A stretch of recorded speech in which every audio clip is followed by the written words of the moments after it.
தமிழகத்தில் 14 கோடியே 50 லட்சம் ரூபாய் மதிப்பீட்டில் கட்டப்பட்ட மாவட்ட தொழில் மைய அலுவலக கட்டடங்கள் மற்றும் கூடுதல் அலுவலக கட்டடங்களை முதலமைச்சர் ஜெயலலிதா திறந்து வைத்தார். கரூர், திருவண்ணாமலை, விழுப்புரம் ஆகிய மாவட்டங்களில் 4 கோடியே 50 லட்சம் ரூபாய் மதிப்பீட்டில் கட்டப்பட்ட 3 மாவட்ட தொழில் மைய அலுவலகங்களை முதலமைச்சர் திறந்து வைத்தார்.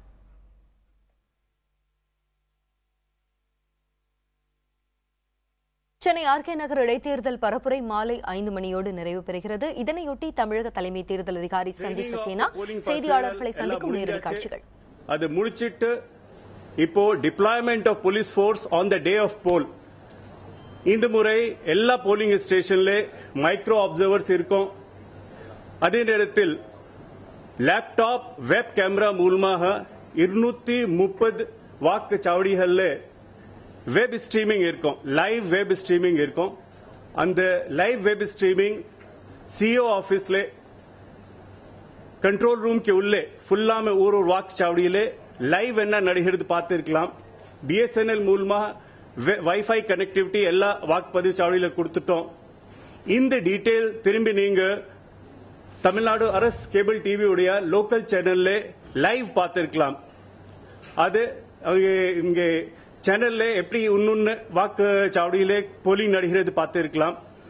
மொபைல் அப்ளிகேஷன் மூலமாக வாக்கு சாவடியிலே என்ன போலிங் பர்சன்டேஜ் ஆன் பெண் அந்த டர்ன் அவுட் நமக்கு தொடர்ந்தே கிடைச்சிட்டே இருக்கும். அந்த ஃபீட் அதே நேரத்தில் எத்தனை வாக்கு சாவடியிலே எத்தனை கியூல பேர் இருக்கிறாங்க இந்த தகவல்கள் நேரடியா நீங்க டிவியில பார்த்திருக்கலாம். அது மட்டும் இல்லை, இப்போ வாக்காளருக்கு அவங்க வாக்குப்பதிவு பண்றதுக்காக ஒன்றும் பிரச்சனை இருக்காது. அதுக்காக பூத் ஸ்லிப் நம்ம கொடுத்துருக்கிறோம். உங்களுக்கு தெரியும், இந்த முறை ஃபர்ஸ்ட் டைம் பூத் ஸ்லிப்க்கு பின்னாலே கீ மேப் நம்ம பிரிண்ட் பண்ணிட்டோம். எப்படி உங்க வாக்குச்சாவடி போயிருக்கலாம். இதுக்கு அடுத்தது இன்னொரு புது சலுகை இப்போ அனைத்து வாக்காளருக்கும் ஆர்கே நகர் வாக்காளர்களுக்கும் கொடுக்க போறோம். இது ஒரு புது சிஸ்டம், யூனிக் சிஸ்டம், இந்தியாவிலே ஃபர்ஸ்ட் டைம் நம்ம பண்ணிருக்கிறோம். இதோடைய பேர் எலக்டோரல் அசிஸ்டன்ஸ் சிஸ்டம். ஷார்ட்ல சொன்னா ஈஸி, EASY. அது நம்ம இப்போ லான்ச் பண்ண போறோம். நேத்ராலே அதோடைய லிங்க் நம்ம கொடுத்திருப்போம். இது மூலமாக இந்த மொபைல் அப்ளிகேஷன், இமெயில் வழியாக அல்லது SMS வழியாக எந்த வாக்காளர் ஆர்கே நகர் தொகுதியுடைய இருக்காரு அவருடைய பேர், அவருடைய எலக்டோரல் டீடைல், சோ ஏஜ், அவங்களுடைய ஜெண்டர், தென் ரிலேஷன் நேம், அவங்களுடைய என்ன அட்ரஸ் இருக்குது, எப்படி இருக்குது இதுல போலிங் வாக்காளர் பட்டியல் அது பார்த்திருக்கலாம். அதே நேரத்தில் parliament constituency, assembly constituency name, number, polling station number and address பார்த்திருக்கலாம். அண்ட் ஆப் மூலமா அண்ட் இமெயில் மூலமா அவங்களுடைய key map, how to reach to the particular polling station இது பார்த்திருக்கலாம். இது நம்ம இப்போ லான்ச் பண்றோம். நேத்ரால இதோடைய லிங்க் கொடுத்துட்டோம். சோ ஏற்கனவே நேத்ரா ஆப் யார் யார் டவுன்லோட் பண்ணாரு அவங்களுக்கும் இது ஆட்டோமேட்டிக்கலி வரும்.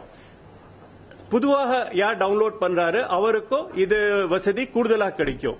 சோ இது ஏன் நம்ம பண்ணிருக்கிறோம், எப்பவும் நீங்க பார்த்திருப்பீங்க ஒரு சில பேர் யாருக்கோ பூத் ஸ்லிப் கிடைக்கல ஏதாவது காரணத்துக்காக அல்லது யாருக்கோ அவங்களுடைய பர்டிகுலர்ஸ் ஆஃப் த எலக்ட்ரோல் தெரியல, இது அவங்க 24/7 வீட்ல உட்கார்ந்துட்டு இது செக் பண்ணிருக்கலாம். ஆர்கே நகர்ல நல்லா சக்சஸ்ஃபுல் ஆயிடுச்சு. அப்புறம் முழுமையாவே தமிழ்நாட்டில் நம்ம இதை லான்ச் பண்ணுவோம். அப்போ எந்நேரத்தில் வேண்டுமா உங்களுடைய பேர், உங்களுடைய வாக்காளர் டீடைல்ஸ் விவரங்கள் எப்படி இருக்குது எலக்டோரல் ரோல் அது தெரிஞ்சிருக்கலாம். இதோட ஒரு பெரிய அட்வான்டேஜ் என்ன இருக்குது, suppose booth level officer check பண்ணிக்கும் போது உங்களுடைய பேர் அதுல இருக்குதா இல்லையா செக் பண்ணிட்டு டிலீட் ஆகிறது, அது நமக்கு அப்போவே தெரிஞ்சிடும். கடைசி நேரத்தில் என்ன ஆகிறது, வாக்கு பதிவு பண்ணிக்கும் போது போகும்போது தெரிகிறது அவருடைய பேர் வாக்குப்பட்டியல்ல இல்லை. அது இதுல நீங்க செக் பண்ணிக்கலாம். யாருக்கு பூத் ஸ்லிப் கிடைக்கல அவரை போய் செக் பண்ணிருக்கலாம். இன்னும் 2 நாள் இருக்குது. அதுக்குள்ளே they can inquire from the electoral officers also. So இதுதான் முக்கியமான உங்களுக்கு சொல்றதுக்காக இங்க நான் கூப்பிட்டோம். இது லான்ச் ஆயிடுச்சு. ப்ளீஸ் சி, இந்த மாதிரி ஒரு மொபைல் ஆப் இருக்குது, இந்த மொபைல்லயும் இருக்குது, இது அவைலபிள் இருக்குது. நீங்களே நேரடியா போயிட்டு ஆண்ட்ராய்டு மொபைல் போன்ல நேரடியாக கூகுள் பிளே ஸ்டேஷன்ல இருந்து இது டவுன்லோட் பண்ணிருக்கலாம். உங்களுடைய இபிக் நம்பர் மட்டும் இதுல போடணும். இதுல வேற ஒன்னும் போட்ட அவசியம் இல்லை.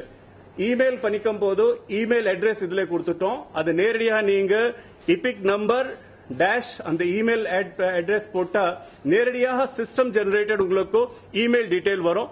அதே நேரத்தில் அடுத்தபடியாக நீங்க எஸ்எம்எஸ் பண்றீங்க, எஸ்எம்எஸ் இபிக் 1 அது பண்ணிக்கும் போது உங்களுக்கு முழுமையான எலக்டோரல் ரோல்ல உங்களுடைய டீடைல்ஸ் எப்படி இருக்குது ஃபுல்லா வந்துடும்.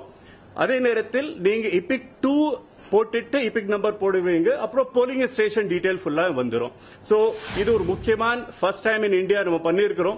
இது நல்ல முறையில எல்லா வாக்காளருக்கும் நீங்க தகவல் கொடுங்க. இப்போதைக்கு இது ஆர்கே நகர் மட்டும், ஆர்கே நகருடைய வாக்காளருக்காக மட்டுமே இருக்குது. வரத் காலத்துல இதுல இதே மூலமாக நெருப்பேப்புடைய டீடைல்ஸ் நமக்கு கிடைச்சது, கான்டாக்ட் டீடைல்ஸ் கிடைச்சது, ஆதார் நம்பர் கிடைச்சது, அதுவும் நம்ம ரோல் அவுட் பண்ண போறோம். அதே நேரத்தில் தமிழ்நாட்டில் எல்லாரும் இது தெரிஞ்ச மாதிரி நம்ம ஏற்பாடுகள் பண்ணிருக்கிறோம். சோ இது சம்பந்தமா இப்போ இனிமேலே நான் ஒரு பவர் பாயிண்ட் மூலமா அனைத்து பிரஸ் காரர்களுக்கும் நான் உங்களுக்கு ஒரு பவர் பாயிண்ட் கொடுக்க போறோம்.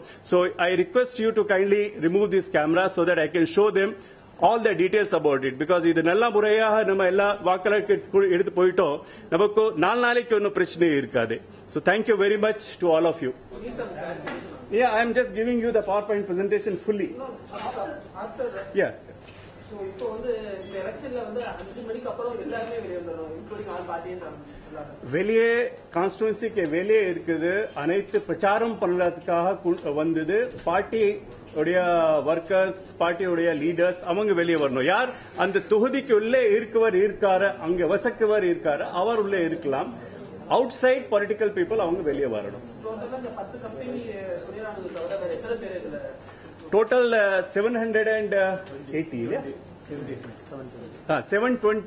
சென்ட்ரல் பேராமிலிட்டரி ஃபோர்ஸ் உடைய ஆள் இருக்கிறாங்க. உங்களுக்கு தெரியும், half section is the minimum unit. Half section அர்த்தம் ஒரு லீடர் இருப்பாரு, கான்ஸ்டபிள் அல்லது ஹெட் கான்ஸ்டபிள் அல்லது சப் இன்ஸ்பெக்டர், அவர் கூட 3 நபர் 4 நபர் இருப்பாங்க. இது ஹாஃப் செக்ஷன். டோட்டல் ஒரு செக்ஷன்ல 8 நபர் இருப்பாங்க. 180 செக்ஷன்ஸ் நம்மகிட்ட இருக்குது. சோ 1லிருந்து 4 வாக்கு சாவடி ஒரே இடத்துல இருக்க இடத்துல ஹாஃப் செக்ஷன் நம்ம டிப்ளாய் பண்றோம். அப்புறம் 5லிருந்து 8 வரைக்கும் இருக்குது ஒரு செக்ஷன். அதுக்கு மேலே இருந்தா 1.5 அல்லது 2 செக்ஷன் போடுறோம். 16 ஒரு இடத்துல 16 இருக்குது, 15 இருக்குது, அங்க 2 செக்ஷன் போட்டு இருக்கிறோம். சோ இவங்க ஃபுல்லாமே அங்கே ஸ்டாட்டிக் டியூட்டிக்காக இருக்கிறாங்க. அந்த இடத்துல ஒன்னும் பிரச்சனை இருக்காது, அதுக்காக இருக்கிறாங்க. அதுக்கு மேற்பட்டு ஒரு QRT team for each of the police station ஒரு தயார் பண்ணிட்டு வச்சிருக்கோம். எத்தனை போலீஸ் ஸ்டேஷன் இருக்காங்க அதுல ஒரு குவிக் ரெஸ்பான்ஸ் டீம் QRT இருக்கும். இதுவும் நம்ம ஃபர்ஸ்ட் டைம் தான் நம்ம பண்ணிருக்கிறோம். சோ போல் ரிலேட்டட் எங்கே பிரச்சனை இருந்தா உடனுக்குடன் அவங்க அந்த பகுதியில போயிட்டு அந்த போலீஸ் ஸ்டேஷன், இது போலிங் இல்ல, போலீஸ் ஸ்டேஷனுடைய ஜூரிஸ்டிக்ஷனுக்கு அவர் போயிருவாங்க. டோட்டல் ஆர்ம் ரிசர்வ் சொல்றீங்களா? Police personal how many numbers are there? Fact sheet கொஞ்சம் கொண்டு வர சொல்லுங்க. இது ஃபுல்லா இதுல வரும், பவர் பாயிண்ட் இதுல எல்லாம் வருகிறது. அதுக்காக நீங்க என்ன கேக்குறீங்க அதுல நீங்க பாத்துக்கலாம். அதுக்கு மேற்பட்டு இருந்தா அப்போ நீங்க சொல்லிக்கலாம். So I request you to kindly move from here so that I can show the PowerPoint presentation. நீங்க வேணுமா நீங்க இங்கே வந்துட்டு கொஞ்சம் பாத்துக்கலாம்.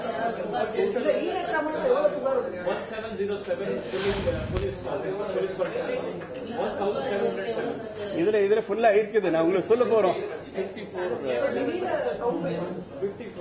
ஓகே, இதுவரைக்கும் நேத்ராலே 54 கம்ப்ளைண்ட்ஸ் நமக்கு வந்தது. நேத்ரா மட்டுமே 54 நமக்கு வந்தது. அந்த சாரி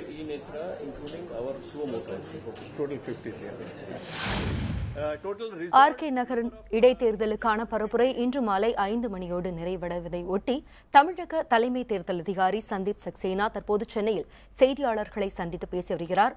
இடைத்தேர்தலை முன்னிட்டு அவர் ஏற்படுத்தியிருக்கும் கண்காணிப்பு பணிகள் குறித்து அவர் விரிவாக பேசினார். இதனைத் தொடர்ந்து கண்காணிப்பு பணிகள் குறித்து ஒரு காணொலி திரையிடலும் செய்தியாளர்களுக்காக காண்பிக்கப்பட இருக்கிறது.